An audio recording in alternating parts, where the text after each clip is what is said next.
maps and scale drawings.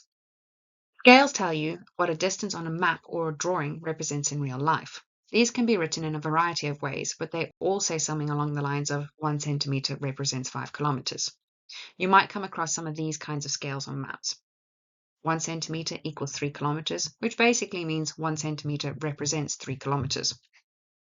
1 is to 2,000, so this means 1 centimeter on the map means 2,000 centimeters in real life.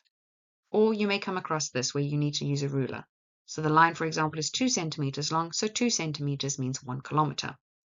To convert between maps and real life, you should learn these rules. First, put your scale into the form of 1 centimeter equals the answer.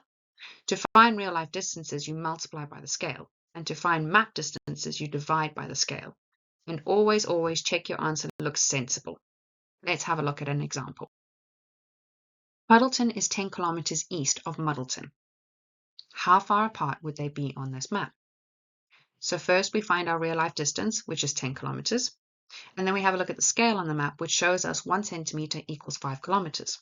So to find the distance on the map, we divide. So 10 kilometers divided by 5 kilometers gives us the map distance of 2 centimeters. Now we need to mark Puddleton on the map.